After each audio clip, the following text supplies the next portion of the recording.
And I think Charmaine's 100% right. I think you're throwing the baby out with the bathwater here. And there are many other things that you can do and you can explore, but it all starts with having a conversation with him to let him know, okay, right, well, I'm experiencing the problem.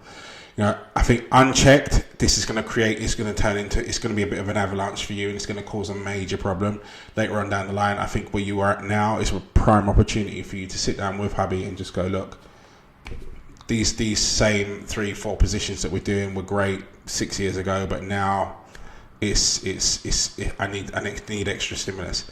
Oh gosh, be sensitive though. Be sensitive. Yes, yeah. I mean, don't say it like that. Exactly like that. Don't say it exactly like that.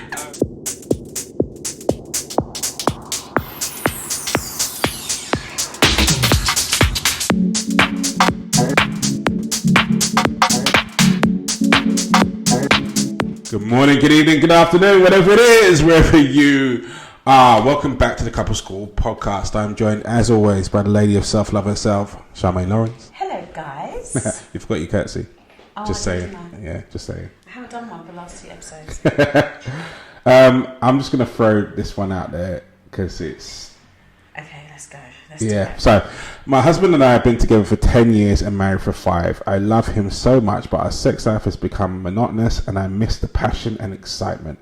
I recently watched a TV documentary where couples experimented with introducing other people into their marriage, and the thought hasn't left my mind. I'm not attracted to women, but I would be willing to try. What I really want is another guy to join us, but I'm not sure my husband would go for it. I don't really want to cheat, but my desires are getting wild. What should I do? Now, that TV documentary, I swear to God, I've seen it. What was it? What was it called? The Great Big Sex Experiment, where they're in the house and couples yeah. I did actually watch that. Very interesting documentary. It was a very interesting documentary. This one's an interesting one because I Go on. desires are getting wild. I'm just focusing on that bit. So you're obviously let's change it from desires are getting wild to you're not being fulfilled sexually within your marriage. So you've got love and the lust side of things. Love is fine, lust tank's getting empty. I think you need to speak to your husband. Definitely. I really do. I think you need to speak to your husband, and I think you need to speak to your husband to the extent where he understands how serious this is for you. I think you're going to have to take it on the chin that he may not want to share you with another dude, but there are many different ways in which you can spark sexual excitement that aren't always necessarily the first ones that spring to mind. You've taken the influx or insight from the TV series, and I get how that's happened because that's what it's all about. That's what that show is all about. Yeah. But that doesn't mean to say that that's going to be the only thing that sparks your interest or the only thing that gets that fire moving again. The opportunity that the two of you have got here now is to fix this together. But if you're constantly thinking about this by yourself, then it's only going to create further problems later on the line, because the only ideas you're going to come up with are the ideas that you're already aware of. And I think the two of you need to really sit down and get your teeth into this, so to speak. I think she's gone from one extreme to another. I think that is an extreme fantasy to be fulfilled, and I think especially with someone you don't know whether that's something he would be up for or not be up for, and I think you should just start off small. We're talking about, what did you say she was bored or sex was? So she misses the passion and excitement. Her sex life has become monotonous. Yeah, try other things first. I think you're going way too far too soon. I think, okay, are there toys involved? Are there dressing up involved? Are there different positions involved? Are there different places involved? Like, start off small. You can't just be like, oh, you know what, let's get another man in here. Let's get another, that's extreme. You made it sound like you're getting a decorator into or go and see a live sex show, or do something like that first. Like, don't go straight into, I'm a little bit bored, babe, passion is gone, let's get another woman and man in. I think that's an extreme. And I just think you should just start off doing small things first. Maybe get one of those sex board games, play those games. I don't know, maybe feathers, and just start off small and see if those feelings come back. Because sometimes we think about all these fantasies that we have. We fulfill these fantasies and it goes tits up and it's ruins the whole relationship. And yeah, it's just too much. I think just start off small and see if it's something that he enjoys, what he enjoys. Because once he's enjoying something, he will literally feed that back to you, and vice versa. And when you see him reacting in a certain way, you get more enjoy. Like, just try other things. There's so many other things to try. Yeah, I think you can't reverse what is done. So you can't, once you bring someone into your relationship, whether that be you cheating by yourself or you bringing a third person into the bedroom, you can't undo the impact that that's going to have on your relationship. And I think Charmaine is 100% right. I think you're throwing the baby out with the bathwater here, and there are many other things that you can do and you can explore. But it all starts with having a conversation with him to let him know, okay, right, well, I'm experiencing the problem. You know, I think unchecked, it's going to be a bit of an avalanche for you, and it's going to cause a major problem later on down the line. I think where you are at now is a prime opportunity for you to sit down with hubby and just go, look, these same 3-4 positions that we're doing were great 6 years ago, but now I need extra stimulus. Oh gosh, be sensitive though. Be sensitive. Yes, yeah. I mean, don't say it like exactly like that. Don't say it exactly like that. But like, sensitive. You've I got just to be felt sensitive. a little bit. I felt even I felt like, yes, be sensitive, because obviously sensitive. you're poking around at someone's performance and also, or what have you. Yeah. Also, like, the conversation doesn't necessarily have to be deep right now. Like, it could just be, babe, guess what? I saw this real great game. Shall we get it and try it? Or don't even tell him, just buy it and go, oh, I got us a gift. And like, try those things first and see if things, you know, and then you just kind of be like, oh, that was so great, babe, blah, blah, blah, blah, blah. Get a nice toy for him. I've seen a really nice toy that looks like a flower, and you put it on. Yeah, anyway. Just get like things that you can do to like really engage him in a sexual way, rather than straight up saying, yeah, come, let's get a guy I'll get a girl if you want to, but really I want a man. Like, just engage in small things first. Like, there's lots of things. There were so many, I didn't realise there were so many sex shows in London. There were so many sex shows in London that, you know, just to see if he's comfortable in a space where you're both watching other people have sex, or, you know, I don't know how you guys feel about porn, if that's something that you have in the background. Like, just try different things first, and just tell him, like, you know, these things excite me, or they're making me feel excited, and I want to see how it makes me feel. If he shuts you down, then you might then have to have the conversation on more of a serious, this is becoming an issue for me, and I really feel like I love you, but I want our passion to be stronger. Like, just be soft. Just be soft, ladies. I think you need to have the conversation. be soft. But I think there's ways of doing it. I think if you're trying to just coax him into stuff and what have you, it could go the opposite way and ring alarm bells in his head, like, and then he's going to go off thinking something major is wrong. I think you do, like, I agree with the sense of Charmaine's game. This conversation needs to be tactful, so don't go, right, well, your scores out of the last performance was like a 1, you know. I don't think boring. I want to do more things like that. I think having a conversation with him, just going to him, look, babe, like, I really want to stimulate some extra bit in the bedroom, because and I think it can really help us with our connection and really improve our marriage and what have you. So I'd like to try insert appropriate action here. Don't insert appropriate man here or woman. I think, as Charmaine said, there's lots of things that you could do that you probably haven't done yet. You know, like, I didn't know he might feel the same. Exactly. The same, yeah. It might trigger the most healthy conversation in your relationship ever, where the two of you go, actually, okay, cool. What are we going to do? Let's try this. And the thing is, once you start discussing it, sex is an exciting subject. When it's two people that want to have sex with each other, you can't not help but get excited.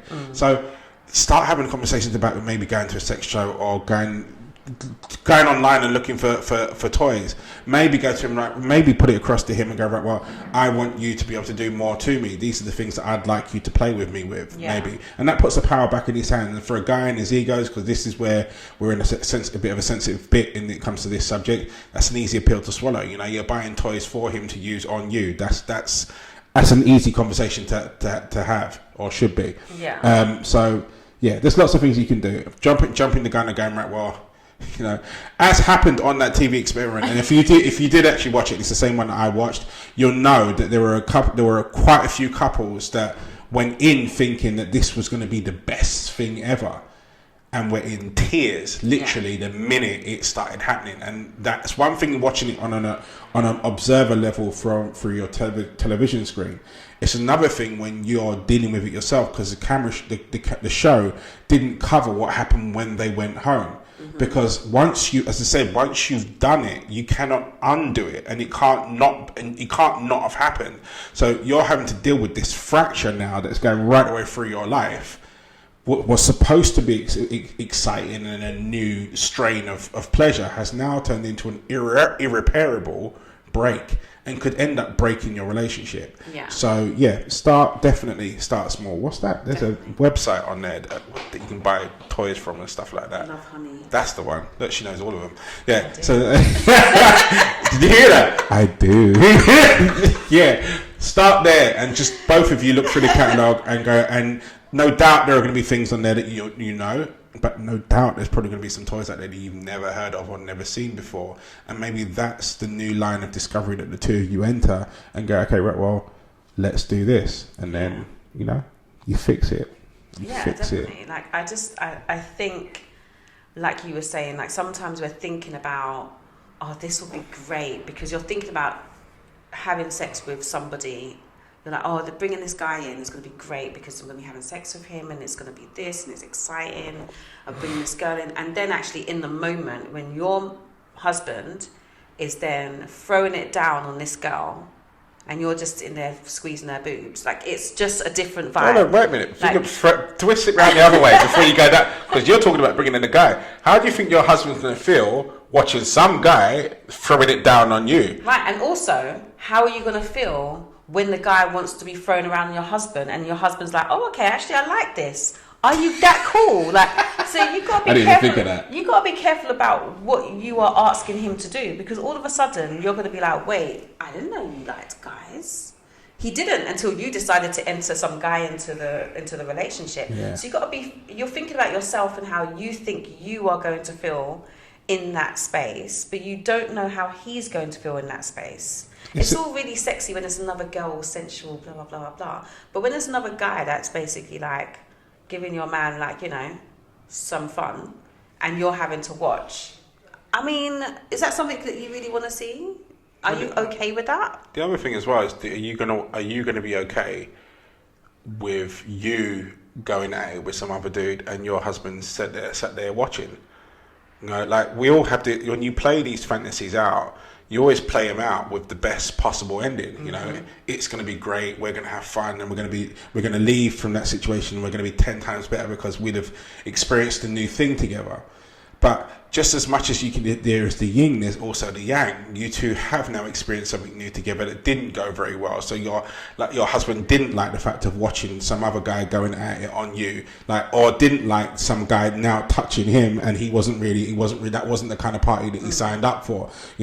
So there's loads of different ways in which you can play it that work out right, but there's loads of ways in which you can go wrong. And it takes a very, very, very strong relationship and two very strong, independent individuals within that relationship to sustain bringing in an extra entity and it being fine. Far more often than not, it's not.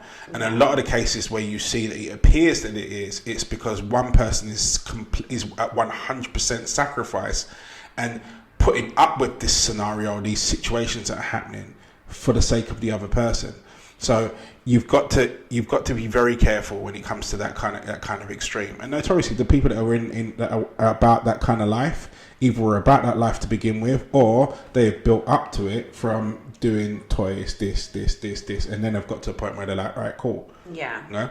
I did speak to one interesting couple years and years ago where they had an open relationship, and the way in which their construct was they had rules around what you're allowed to do and what you're not allowed to do.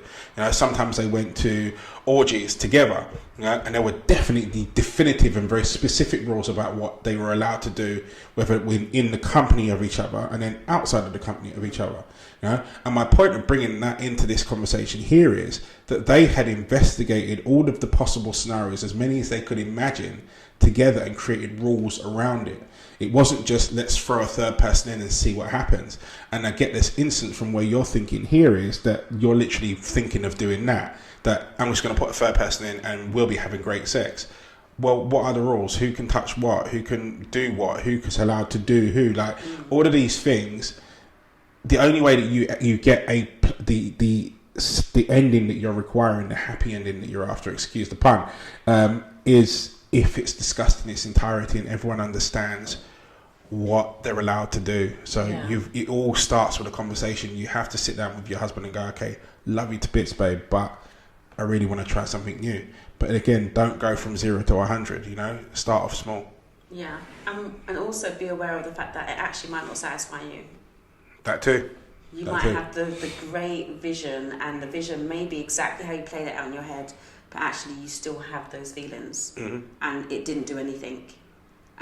So you've got to think about also, is it that you want that, or is it that you just want more passion, or is it that you don't want the relationship, or is it that you want an open relationship? That you have to think about, where is it coming from other than just a fantasy? Do you get what I mean? Like you have to kind of decipher whether or not it's a fantasy or it's actually something that you think.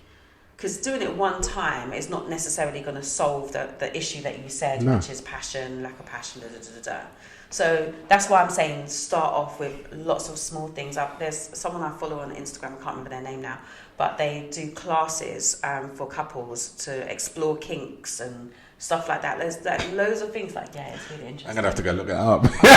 I'll send it to you. Yeah, you guys please. want it, literally. I'll put the link in the description box. But there is so many things that you could be doing to explore that sexually if he's up for it.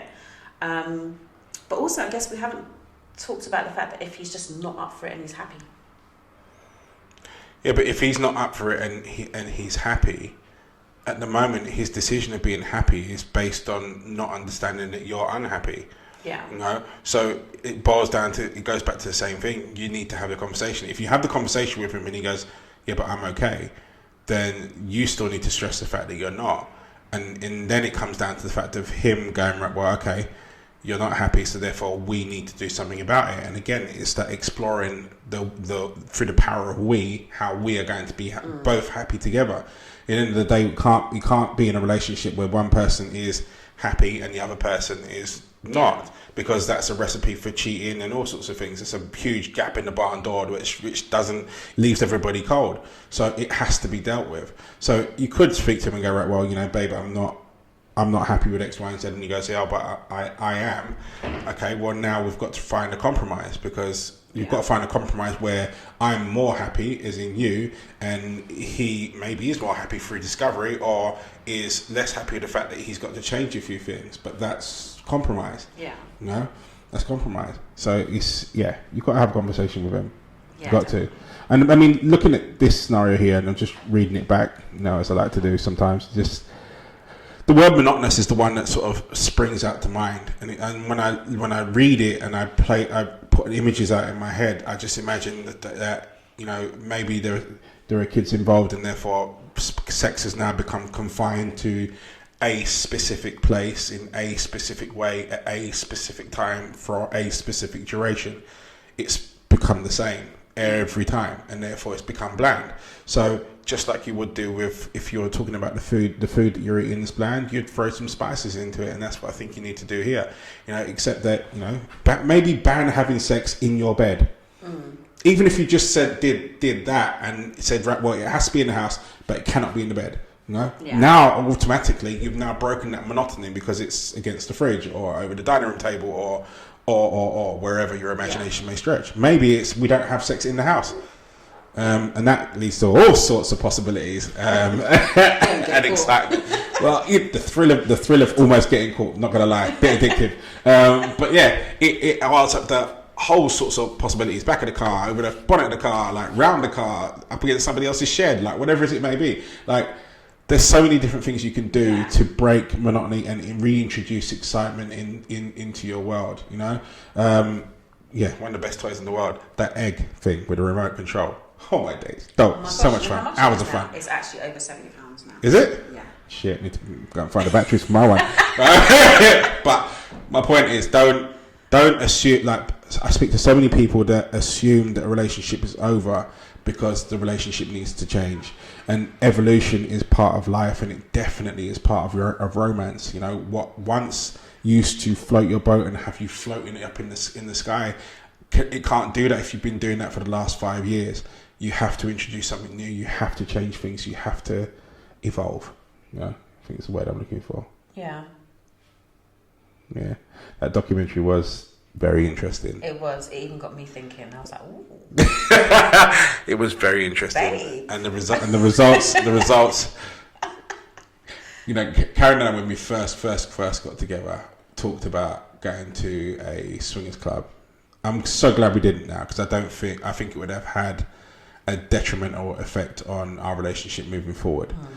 But the conversation was deep at the beginning, because it was we were structuring it and we were planning it, and it was almost about to happen, you know. But again, it's that conversation that you have where you're like, right, well, and you actually really play these whole scenarios out that starts creating the rules that you're going to abide by. You know, could I hack watching her on some other dude? Not sure about that. Can I hack, you know, some other guy going at it with? Can she hack? You know what I mean? It's all these conversations, and then ultimately it got to the point where it's like, right, well, would we be the same afterwards? Yeah. And what would we lose? And then it was the thing of, is it worth it? And that was the bit that made it go, well, actually, no, it's not. I don't really know. I have lots of ideas in my head. However, I'm a bit controlling, so I think it would just be not the best decision. I would want to be like the dominatrix of how things work and when it goes. No, you do not do that. You do that. Do it now. Like, that's my thing. So and now I'm really then makes some. Yeah, it's just gonna work. It just gonna work. But I have lots of ideas. If you guys need ideas, this is my area. all I'm seeing is Charmaine whip and ordering people about. Yeah. I think when you've been together with someone for a long time, like, you've got to accept that it's the moves that you were shaking down to begin with aren't necessarily going to be the same, have the same effect that they did 20 years ago now. And you're going to have to accept that things are going to change. And you might have to do some research on that. The amount of people that I speak to, that they just, because we've got the natural bodily parts to have sex, we just assume that sex is always going to be great. Well, it is when you're introducing your version of sex to new people and it's the first time every time. That's a different scenario to being in a relationship, a sustained relationship, and committed to one person for a sustained period of time. Like, it's gonna fizzle out a little piece, and it's gonna require. It's supposed to be explorative, though. That's the whole point. You're supposed to grow in your relationships as well as in your sexual relationship.